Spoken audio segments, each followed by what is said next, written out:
ማህሌት ብሩኬን ሲጥ አድርጋ ልትደፋው ስትል መድብልና ቅድስት ደረሱ። ቅድስት ራሷን መቆጣጠር አቅቷት ሆስፒታሉን በጩኸትና በድንጋጤ ስትቀውጠው፣ መድብል ደግሞ ቆይታውን ከቤት አድርጎ ወደ ሆስፒታሉ ሲመጣ ብሩኬን ሴት አድርጋ እያሰቃየችውና እየደፋችው ሳለ ብሩኬ እጅግ በጣም በሚያሳዝን ሁኔታ ትንፋሹን ሴት አድርጋው እስከ መጨረሻው ልታሰናብተውና ልትደፋው ስትል ቅድስትና መድብል በመድረሳቸው ራሷ እንደገና ቅሌትና ውርደቷን መቋቋም አቅቷት ደነገጠች። መድብልም አንገቷን ሴት አደረገና እስከ ዛሬ ድረስ ሴት ልጅ ስትሰቃይና መከራ ስትበላ በፍጹም ውስጤ ምህረት የሚባል ነገር ነበረው። አሁን ላይ ግን ከምታስቢውና ከምትጠብቂው በላይ መድብል አደገኛና አውሬ ሰው ሆኗል። አንቺ የካሌብ ሞሲሳ ታዛዥ ሁነሽ፣ እኔ ግን ተጸጽተሽና በነገሮች ላይ ተቃጥለሽ ራስሽን ይቅር ለማለት ብዙ ስትጨናነቂ ሳይ ሁሉንም ይቅር እንድሉሽ እቤታቸው ድረስ ይዤ ሄጄ ነበር። አንቺ ግን በደስታቸውና እጅግ በጣም በጉጉት ሲጠብቁት በነበረ ቀን ጉድ አደረግሻቸው ማህሌት። ዛሬ ላይ ግን ምንም አይነት ምህረትና ርህራሄ የለኝም። ለሴት ልጅ ይህን ያክል ጉዳትና ይህን ያክል ችግር መፍጠር አልፈልግም ነበር። አሁን ግን ወድጄ ሳይሆን በግድ እያስገደርሽኝ እንደሆነ ተረጅ። ከዚህ በላይ በፍጹም አንቺን ሰላማዊ ህይወት ለማግኘትና ደስታን ለማግኘት ሲባል ይህን ሁሉ መከራና ስቃይ በፍጹም ልቋቋመውም ሆነ እንዲሁም ደግሞ እያንዳንዱ የምታደርጋቸው ኪሳራና ውርደት ራስሽን ዋጋ እያስከፈለሽ መሆኑን ተረጂ ብሎ መድብል የመጨረሻ ማምረሩንና ማህሌት ላይ ከባድ አደጋ ለማድረስ ወሰነ። ቅድስትም ደግሞ አንቺ አረመኔ እርኩስ፣ እስከ ዛሬ ድረስ ብሩኬን እንደዚህ ስታሰቃየውና እኔንም እንደፈለሽ ስታሰቃየኝ ይህን ያክል ክፋትና ይህን ያክል ጉዞ ትጓዣለሽ ብዬም አስቤም አላቅም። መድብል ወደዛ ቤት ሲያመጣሽ እኔ ለራሱ ውስጤ ከምንም በላይ ጥርጣሬ አድሮበት ነበር። አንቺ ግን እጅጉን በጣም በሚያሳዝንና በሚገርም ሁኔታ ያደረሻቸው ተንኮልና መከራ ዛሬ ላይ እጅ ላይ ጣለሽ አርግ ብላ ሴት ስታደርጋት፣ መድብል እንግዲህ ራሱን ትዕግስቱን አጥቷልና መቆጣጠር ሲያቅተው እስከ ዛሬ ድረስ ቤተሰቤ ላይ ስትቀልጅና ስትጫወቺ የነበረው ቅሌትና ውርደት እዚሁ ላይ ያበቃል። ወደሽም ጠላሽም እያንዳንዱ የተፈጠሩትንና የሆኑትን ነገሮች በሙሉ ልጋፈጥ ልሽ ወስኜ ነበር። አሁን ላይ ግን ታቅሜ በላይ እንደሆንሽ 100% እርግጠኛ ሆኛለሁ። ለአንዴና ለመጨረሻ ጊዜ ኮተትሽን እዚህ ጋር ላይ እናቁማልና እጅጉን በጣም በሚያሳዝን ሁኔታ የመጨረሻና የአንዴ ጉዳቷን እስከ መጨረሻ ድረስ አንጠልጥሎ ጥሏታል ማለት ነው። ሰላም ሰላም፣ ውድ የተከበራችሁ የተወደዳችሁ የስጦታ ሚዲያ ቤተሰቦች፣ እጅግ በጣም ተወዳጁና በጉጉት ስንጠብቀው የነበረው የምሳሌ ድራማ እንደቀጠለ ይገኛል። ቻናሉን ላይክ፣ ሰብስክራይብ አድርጉ። እጅግ በጣም ተወዳጅ የሆነው የምሳሌ ድራማ እንግዲህ ብሩኬ በማህሌት ምክንያት በደስታው ቀን የተመረዘ መርዝ ሰጥተው ራሱን መቆጣጠር አቅቶት ሆስፒታል እየተሰቃየ ይገኛል። ቅድስትም ከመድብል ጋር ቁጭ ብላ እያስታመመችው ትገኛለች። መጨረሻ ላይ ቅድስት አንቺ ማረፍ አለብሽ፣ ወደ ቤት እንድትሄጂ ይፈልጋለሁ። ምክንያቱም ስንት ቀንሽ እዚህ ገብተሽ መከራሽን እኮ አየሽ።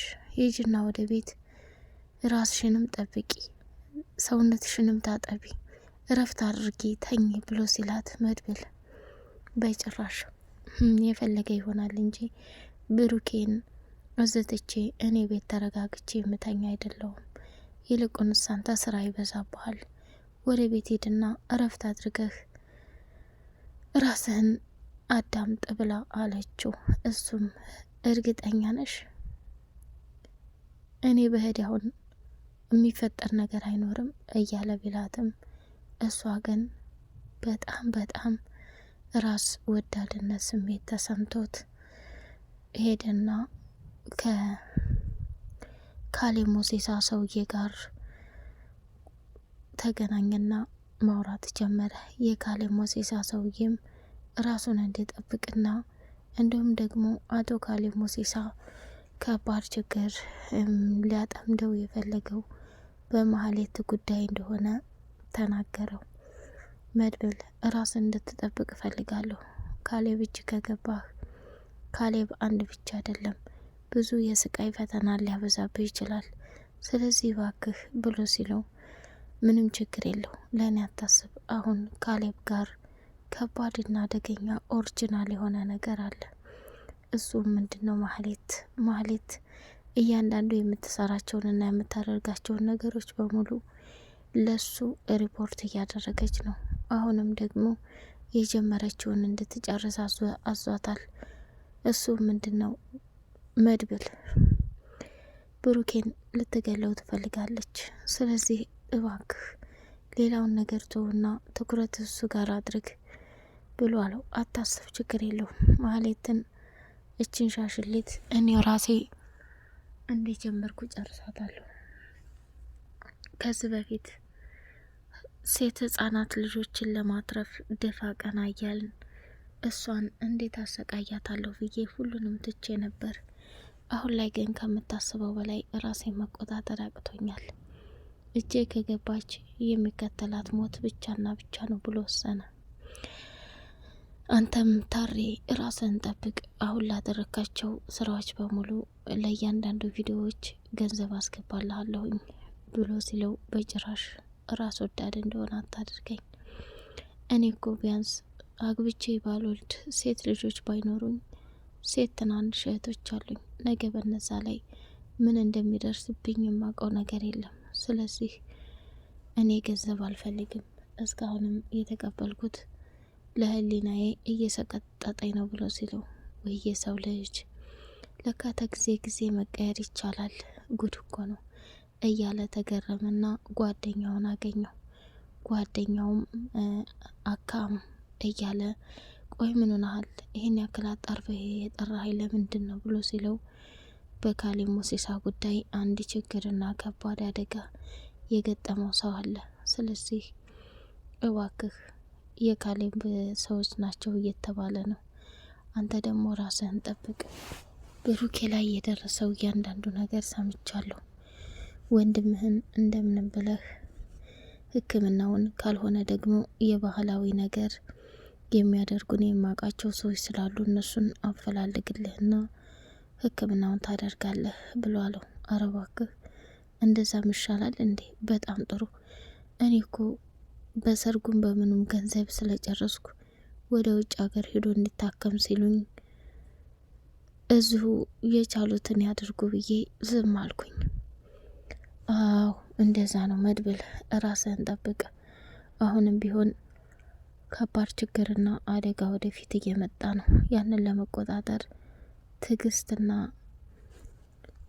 እቅድ ያስፈልገናል ብሎ አለው። አታስብ አካም፣ አንተም ለራስህ ራስህን ጠብቅ፣ አትጨናነቅ። አሁን ቀጥ ብለህ ወደ ወንድም ጋር ሄድ ብሎ ሲለው መድብልም ወደ ቤት ሄድና ኤደን እንግዲህ አንድ ጊዜ ዝፈንልኝ፣ አንድ ጊዜ አጉርሰኝ፣ አንድ ጊዜ አብላኝ እያለች ስትሟዘዝበት በጣም ተናደደና ቆይ አንቺ ልጅ ስነ ስርዓት የሚባል የለሽም እንዴ? እኔ ለራሴ አሁን ላይ ምን እየተሰማኝ እንደሆነ አታውቂም። ከምታስቢውና ከምነግርሽ በላይ በጣም ብዙ ነገር እያሳሰበኝ ነው ያለው። እንዴት ይህንን አድርግ ትይኛለሽ ብሎ ሲላት እንዴ ምን አደረኩ? ምን ችግር አለው? አይ እንግዲህ አትጨማለቂ፣ ከዚህ ቦታ ዞር በይ ብሎ አባረራት ማለት ነው። ዳጣ እንግዲህ ምሳሌን ከትምህርት ቤት ይዛ ስትመጣ እያጫወተች ምን እያለች ፈታ ዘና እያረገች ይዛት መጣይ። በትምህርቷ ደግሞ እጅግ በጣም ደሳስ የሚሉ ውጤቶችን ይዛ ስለመጣች በጣም ከሚባለው በላይ ደስ አላትና ወይኔ ዳጣዬ አሁን አባቴ በህይወት እንዳለ ሆኖ ቢያስታውስና ቢነቃ እንዲሁም ባይታመም ኑሮ ምን እንደሚያደርግልኝ ታውቂያለሽ? በቃ ደስ ይለው ነበረ። ስለዚህ ለቅድስት ሂጄ ሆስፒታል መናገር አለብኝ አለች። ዳጣ ምሻለችና ወደ ሆስፒታል ይዛት ሄደች። አባቷን እጁን ያዛደረገችና አባዬ ፈተናዬን ሁሉንም 10 ከ10 አገኝቻለሁ። ምን ነው ደስ አላለህም እንዴ? አታወራም እንዴ?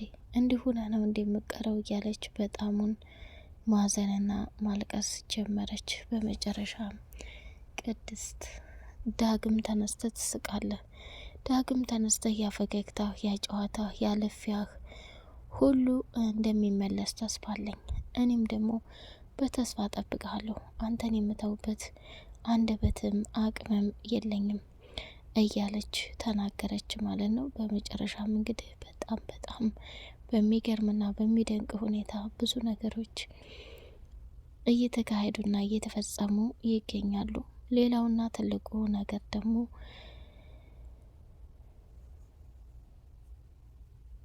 ዳጣ እጅጉን በጣም አዘነችና ብሩኬን ስታየው ልቧ ስብር አለ። ዳጣዬ እባክሽ ሁሉም ነገር ለኸይር ነው፣ ለበጎ ነው። እያንዳንዱ እየተፈጠረውም ሆነ እየሆነ ያለው ነገር ጊዜና ሰዓት ይፈልጋል። ሁሉም በጊዜው ይሆናል። ሁሉም እያንዳንዱ የተፈጠሩትና የየሆኑትን ነገሮች በሙሉ ለሚፈጠረው ነገር አንቺ መስዋዕትነትና ዋጋ እንድትከፍሌ ያደርግሻል። ስለዚህ እባክሽ ታገሽ፣ ሁሉም በሰዓቱ ይሆናል ብላ ስትላት እሽ እንደዛም ከሆነ ብላ ነገሮቹን ተቋቁማ ማለፍ ጀመረች። ዳጣ እጅጉን በጣም ነው በብሩኬ እንደዚህ መሆን ልቧ የተሰበረውና ያዘነው። ውድ የተከበራችሁ የተወደዳችሁ የቻናሌ ቤተሰቦች እጅግ በጣም ተወዳጁና በጉጉት ስንጠብቀው የነበረው የምሳሌ ድራማ ይሄን ይመስላል። በቀጣይ ፓርት በጉጉት እስከምንገናኝ ላይክ፣ ሰብስክራይብ እያደረጋችሁ አበረታቱኝ። በስተ መጨረሻ እንግዲህ የምሳሌ እጣ ፈንታ ምን ይሆን? ወይዘሮ ማሌትስ መድብል እዛው ሴት አድርጎ የደፋት ይሆን ወይስ ብሩኬን ገላው ካሌብ ሙሴሳ ባዘዛት መሰረት ትእዛዟን ፈጽሞ በደስታ ትሞላ ይሆን ወይ? የቅድስትስ መጨረሻው ምን ይሆን የሚለውን በጉጉት የምናይ ይሆናል ማለት ነው። እስከዛው ድረስ ቻናሉን ላይክ፣ ሰብስክራይብ ያደርጋችሁ ለምታበረታችሁ በድጋሚ አመሰግናለሁ። በቀጣይ ፓርት በጉጉት እስከምንገናኝ አሰላሙ አለይኩም ወራህመቱላሂ ወበረካቱ።